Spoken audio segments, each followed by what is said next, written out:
जय श्री कृष्णा भक्तों, आज हम श्रीमद् भागवत कथा का 17वां भाग सुनाने जा रहे हैं। जय श्री कृष्णा भक्तों, विदुर जी के निर्देश पर धृतराष्ट्र और गांधारी रात्रि में चुपचाप उत्तर दिशा की ओर चले गए। पता पड़ने पर युधिष्ठिर ने संजय से पूछा, हमारे अंधे चाचा और चाची कहाँ गए? संजय बोला, महाराज मुझे बताकर नहीं गए। तभी वहाँ पर देव ऋषि नारद जी वीणा बजाते नारायण की धुन में मस्त होते हुए आ गए। श्रीमन्नारायण नारायण नारायण भजमन नारायण नारायण नारायण लक्ष्मी नारायण नारायण नारायण श्रीमन्नारायण नारायण नारायण। बोले लक्ष्मी नारायण भगवान की जय।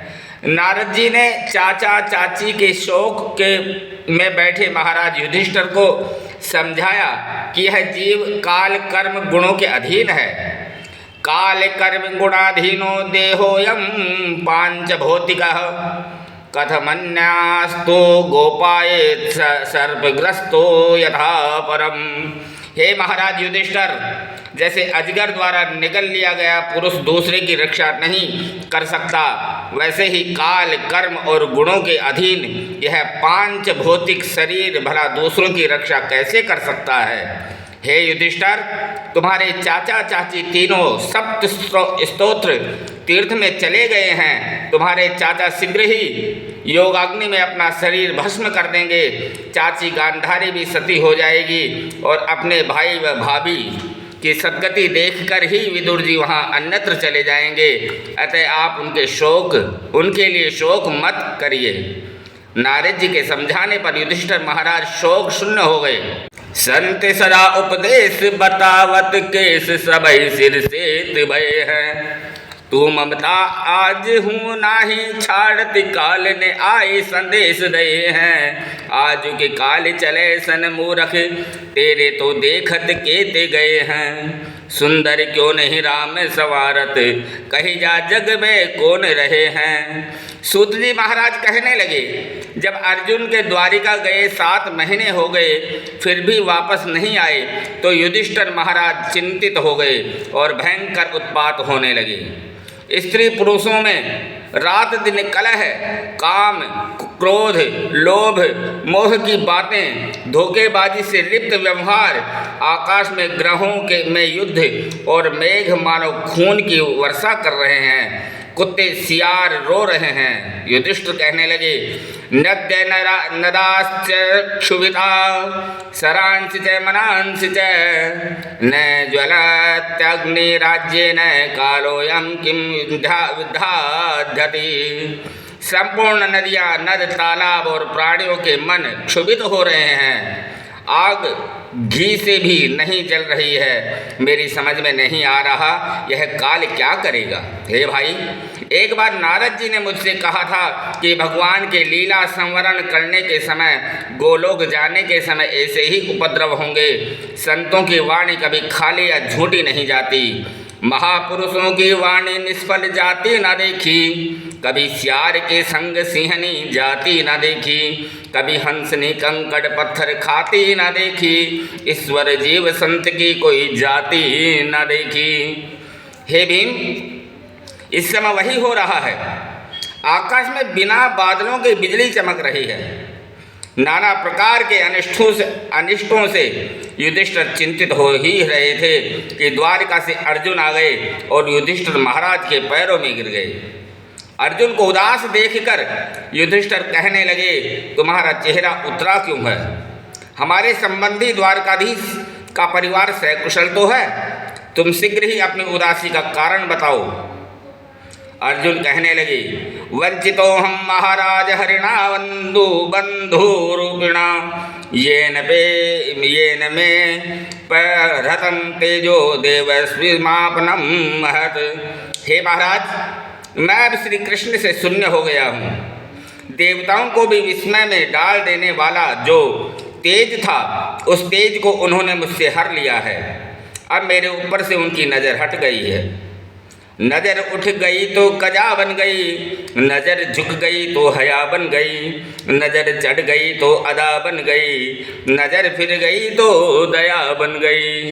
हे महाराज, जिनकी कृपा से मैंने इंद्र को जीता, इंद्र को जीत करके खांडव वन अग्नि को दे दिया था, अपार बल वाले जरासंध को भाई भीम ने जिनको कृपा से चीर दिया था, जिन्होंने हमारी वनवास के समय दुर्वासा के भयंकर शाप देने से रक्षा की थी, जिनकी कृपा से मुझे भगवान शिव से पाशुपात अस्त्र मिला था, तथा महाभारत के युद्ध में मैंने शैल्य, गुरु द्रोणाचार्य, कर्ण, पितामह आदि असंख्य महारथियों को धराशायी कर दिया था। आज वही धनुष, बाण, गांडीव, रथ आदि होने पर भी भस्म किए गए हवन मायावी पुरुष से प्राप्त पदार्थ तथा ऊपर भूमि में बोए गए बीज की तरह काम करने में असमर्थ हो गए हैं।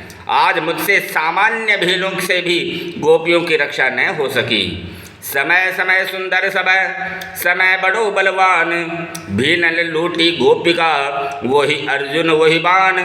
हे महाराज, आप जिनकी कुशल पूछ रहे हैं, ब्राह्मणों के शाप से समस्त यादव कुल का संहार हो चुका है, और भगवान भी जिस तरह पैर लगे कांटे को कांटे से निकालकर दोनों कांटों को फेंक देते हैं, उसी प्रकार कौरव और यादव आदि का संहार करके अपने विग्रह को भी अंतर्निहित कर लिया है। सूत जी कहने लगे, हे ऋषियों, इस समाचार को सुनकर के युधिष्ठिर महाराज ने अपने पौत्र परीक्षित को राज्य सौंप करके तथा अनिरुद्ध के लड़के वज्र को मथुरा का राज्य देकर के अपने भाइयों सहित उत्तर दिशा की ओर प्रस्थान कर दिया तथा द्रौपदी सहित इस स्थूल शरीर का त्याग कर दिया और भगवान स्वरूप को प्राप्त हो गए। भक्तों, श्री सूत जी कहने लगे, हे ऋषियों, राज सिंहासन पर आसीन होने के बाद में महाराज परीक्षित ने स उतरस्य तनयामुपयीं इरावतीं जनमेजयादिश्चतुरस्तस्यामुत्पादयतः सुतान्। उत्तरा की कन्या इरावती से विवाह किया और उससे जन्मेजय आदि 4 पुत्र पैदा हुए।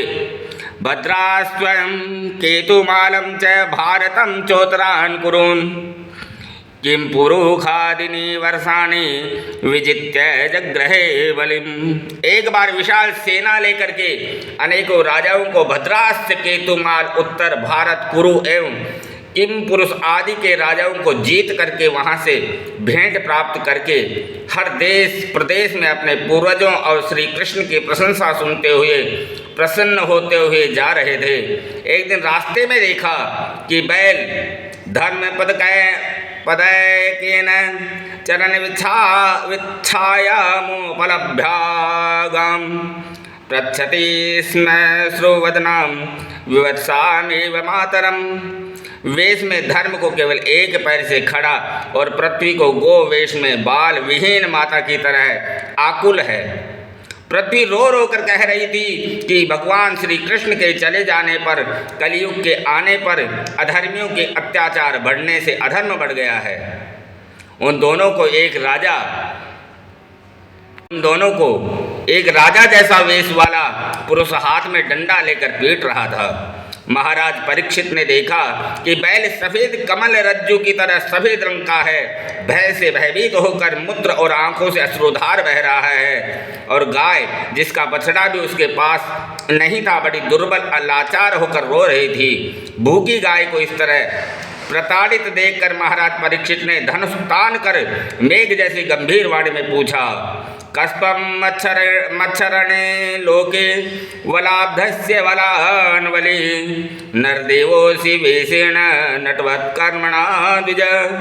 अरे तुम वेश से तो राजा दिखाई देते हो, परंतु मेरे राज्य में जिसका एकमात्र स्वामी मैं हूँ, तुम इन निरपराधों पर हाथ उठाने वाले कौन हो? तुम्हारा कर्म अक्षम्य है, तुम अवश्य ही मृत्यु दंड के पात्र हो। तदंतर महाराज ने बैल रूपी धर्म से पूछा, आपके 3 पैर किसने काटे हैं? आप केवल एक ही पैर से रेंग रहे हैं। शायद आप बैल के रूप में कोई देवता हो। हे गो माता, आप दुखी ना हो। अब आपको इस शूद्र जैसे दुष्ट से कोई भय नहीं करना चाहिए। बैल और गाय दोनों कुछ न बताने पर महाराज बोले, हे बैल के रूप में दिखने वाले आप साक्षात धर्म ही हैं। आपके तप शोचम दया सत्यमीति पादाकृते कृतः अधर्माश्रय सहस्त्रयो भर्ना संगमदस्तव। तप सोच दया और सत्य आपके 4 चरण कहे गए हैं। उनमें से आपके 3 चरण अधर्म के अंश अहंकार से, तप आसक्ति से, सोच और मद से दया नष्ट हो चुके हैं। इस समय आपका केवल 1 चरण सत्य ही बचा है।